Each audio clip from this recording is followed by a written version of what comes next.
Bismillahirrahmanirrahim. Assalamualaikum warahmatullahi wabarakatuh. Bapak-bapak, ibu-ibu, mas-mas, mbak-mbak, khususnya adik-adikku sekalian yang dirahmati Allah dimanapun Anda berada.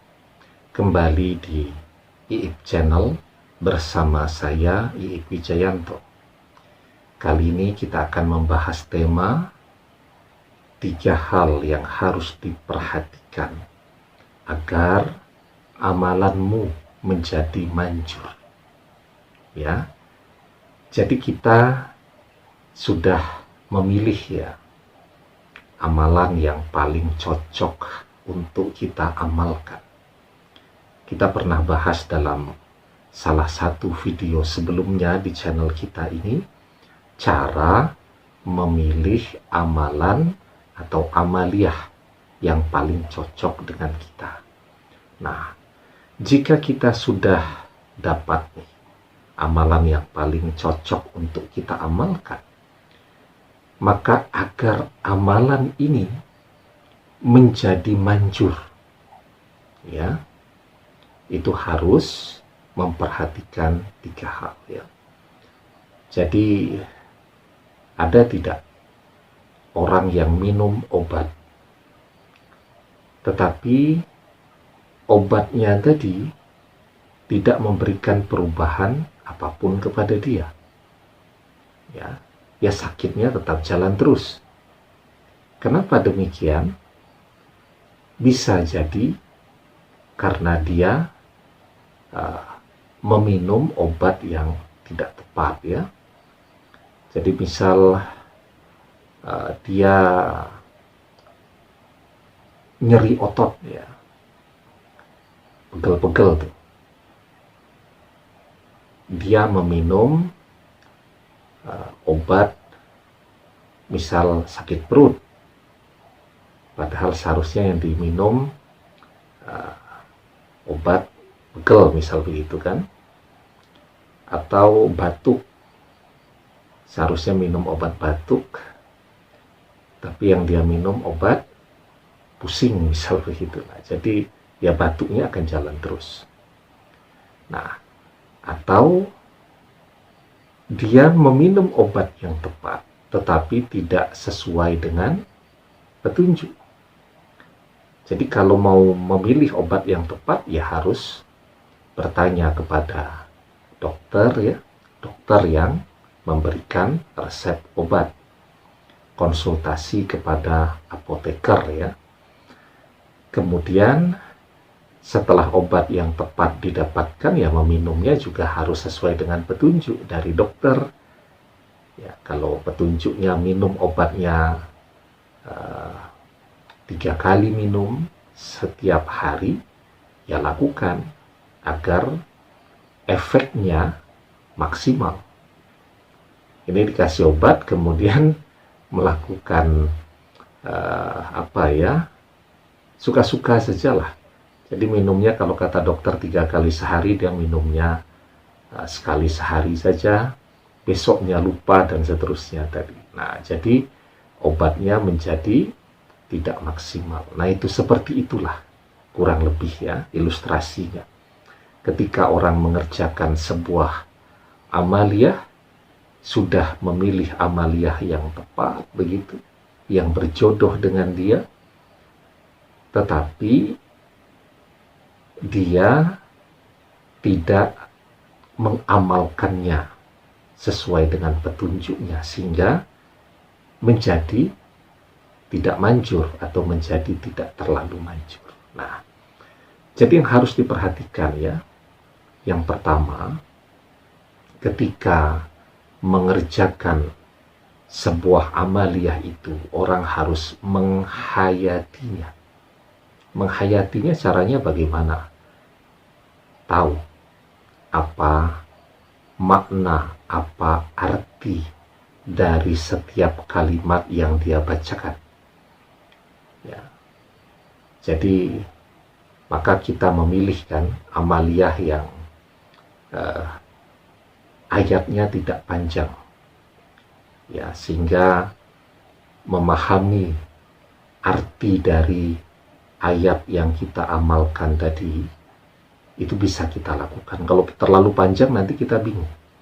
Maka kita pilih yang tidak terlalu panjang, begitu kan. Misal mengamalkan surat Yusuf ayat yang keempat. Qala Yusufu li abihi ya abati inni ra'aitu ahada asyara kaukaba was-samsa wal qamar ra'aituhum lis-sajidin. Satu ayat. Kita menghayatinya, tahu makna arti dari ayat yang kita baca tadi. Kemudian yang kedua, melafazkannya juga harus tepat. Ya. Kenapa demikian? Agar artinya tetap sama. Karena ini dalam bahasa Arab kan, tentu agar artinya tetap atau tidak berubah, melafazkannya harus tepat, ya. Karena itu sekali lagi kita memilih amaliyah yang tidak panjang, ya, sehingga kita bisa mempelajari betul cara melafazkannya agar arti, makna, kandungan dari ayat tadi konsisten. Karena ketika makna dari ayat tadi konsisten, itulah yang kemudian akan menghidupkan amalan itu di dalam diri kita. Nah, maka kita kan memilih amalan satu ayat, begitu kan? Atau surat-surat yang sudah biasa kita dengarkan, pernah kita pelajari secara langsung dari guru-guru kita. Ya, misal menggunakan surat Al-Fatihah. Ya, kan kita pernah belajar langsung tuh. Ketika misal di SD dulu dari guru agama, kita belajar langsung bagaimana cara melafazkannya dengan baik dan benar. Atau menggunakan surat Al-Ikhlas, atau menggunakan surat An-Nas. Ya, artinya dengan kita pernah belajar langsung, maka kita bisa melafazkannya dengan baik dan benar. Ya, nah, memilih surat yang sudah kita hafalkan dan pernah kita pelajari secara langsung. Ya, nah, yang ketiga yang juga perlu diperhatikan. Tapi sebelum kita bahas lebih jauh, yang belum subscribe, jangan lupa untuk memencet tombol subscribe, ya, dan menyalakan lonceng notifikasi agar Anda mendapatkan pemberitahuan video-video terbaru dari channel kesayangan kita ini. Dengan subscribe, hati, pikiran, ilmu, dan doa-doa kita akan selalu terhubung. Sehingga apapun yang Anda lihat, apapun yang Anda dengarkan melalui video-video di channel kesayangan kita ini akan menjadi ilmu yang bermanfaat untuk Anda dunia akhirat. Amin ya Rabbal Alamin. Ya, nah, sekarang yang ketiga, ya. Jadi ketika kita mengamalkan sebuah amaliyah, ya, yang paling penting adalah menjalaninya dengan istiqomah, rutin, terus-menerus, ya. Karena sebuah amaliyah itu, ya, orang mempelajarinya agar menyatu, agar meresap dengan dirinya, dan kemudian menjadi mustajab, menjadi manjur.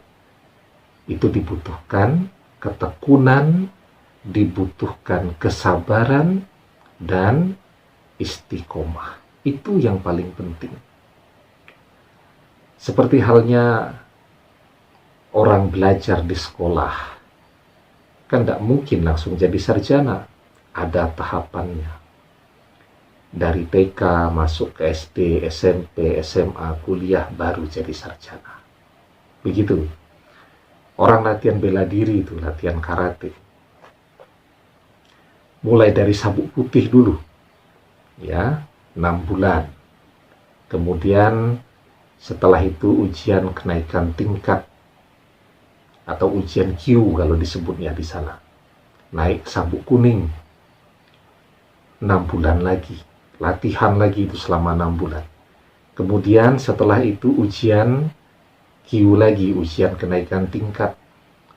Ada yang naik ke sabuk hijau, ada yang naik ke sabuk orange, ya begitu. Nanti latihan lagi 6 bulan, naik ke sabuk biru, ya. Di sabuk biru itu ada beberapa tahap, turun Q-nya setengah gitu ya, atau tingkatnya naik sedikit-sedikit, paling tidak 2 kali itu. Mengikuti ujian kenaikan tingkat baru naik ke sabuk coklat.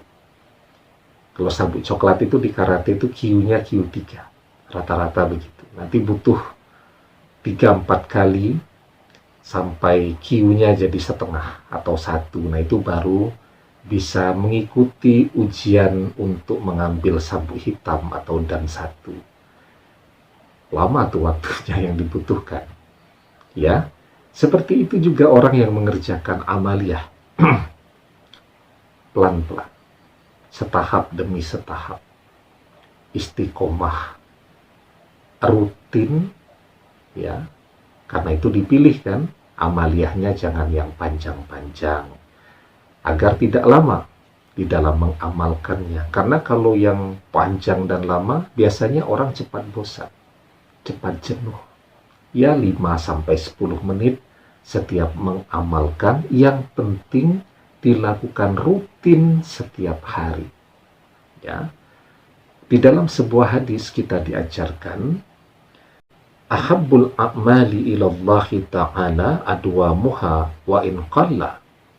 Amalan yang paling dicintai oleh Allah Ta'ala adalah amalan yang rutin, walaupun itu sedikit. Ya, nah, ketika rutin dilakukan, maka pelan-pelan kita akan melihat kemanjuran, mustajabnya dari amalan tadi. Demikian, semoga bermanfaat. Wallahu a'lam bishawab. Billahi taufik wal hidayah. Assalamualaikum warahmatullahi wabarakatuh.